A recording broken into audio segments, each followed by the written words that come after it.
the technique's going to be. All right. So this one right here is you're kind of being surprised. You got to. It's about reaction time on this. So this one, you're being shoved or slammed up against a wall. Okay, where your chest is actually facing the wall. So again, this is all about reaction time because you're being surprised. It's a surprise attack. Okay, guys. So this right here is called pitfall. Get ready. We are doing pitfall again. It's a higher belt level. It's going to be a harder technique. You're going to have to practice this over and over and over again to get that reaction time that you're going to need.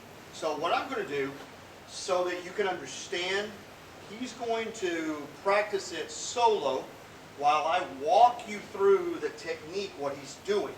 And then, from the different angles that we're going to set up, you can see it being applied. I'm actually going to shove him to the wall.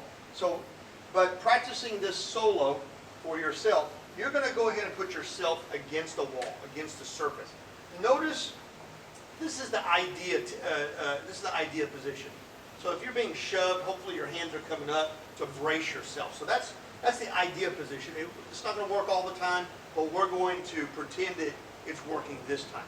So the hands are against the wall. The person is behind them. The camera's right here, and you're seeing his 6 o'clock. That is where it freezes. Okay, the clock freezes. So the attack is coming from 6. The opponent has got both hands against your back, just like this, if I was pushing Mr. Anderson against that wall. So what he's going to do is, it's all about reaction time, guys. So what he's going to do, it's footwork. He's going to cross step to his 9 o'clock, to his 9 o'clock. 6 o'clock is where you guys are. He's going to pivot his body. His right hand is going to slide across, and it's going to do a hooking block and grab the opponent's, one of their opponent's arms. Okay, you'll see once we have the application how this really looks.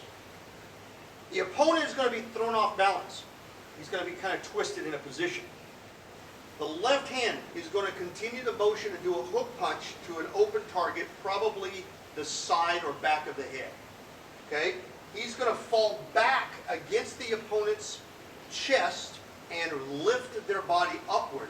Notice this position is very important. So instead of falling it this way, he's going to rotate it so that the ridge hand of his body is going to go against their chest. So it's going to go just like this, okay, when he rolls through. As he does this and he folds his opponent backwards, his left knee is going to come straight up, go towards the tailbone of the opponent, maybe the lower back, whatever you can strike. And then he's going to follow through as he lays his foot down with a downward elbow to the sternum or to the ribs.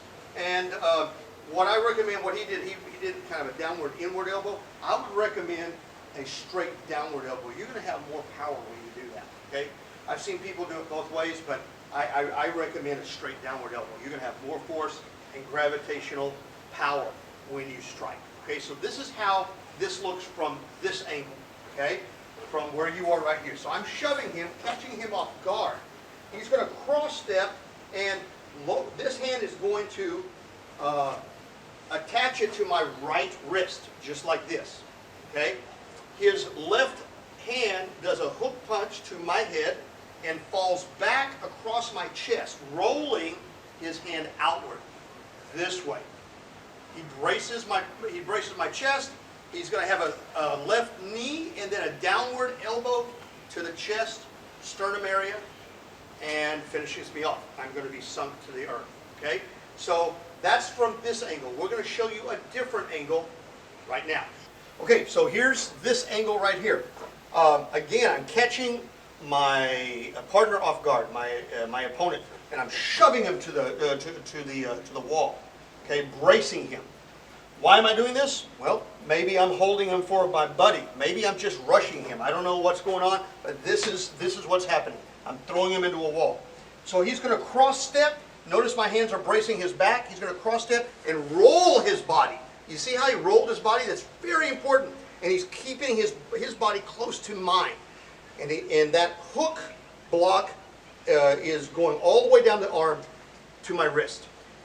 He's going to throw a left hook punch and then come back across, rolling my chest backward.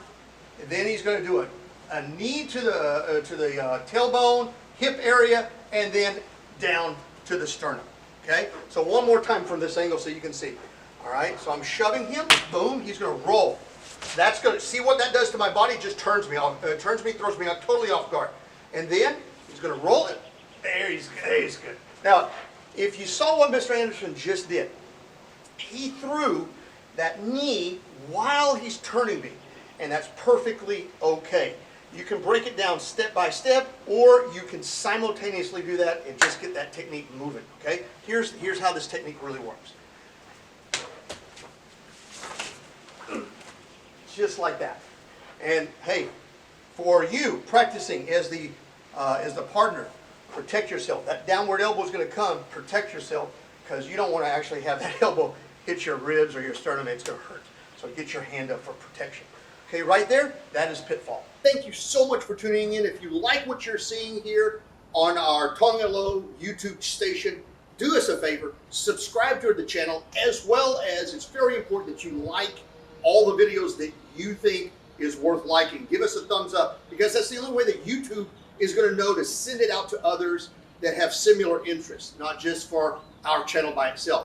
Hey, thanks for watching. Be sure to click on the subscribe button on the YouTube channel for more videos like this. And if you have any questions about our programs, please go to tongillo.com and click on Contact Us.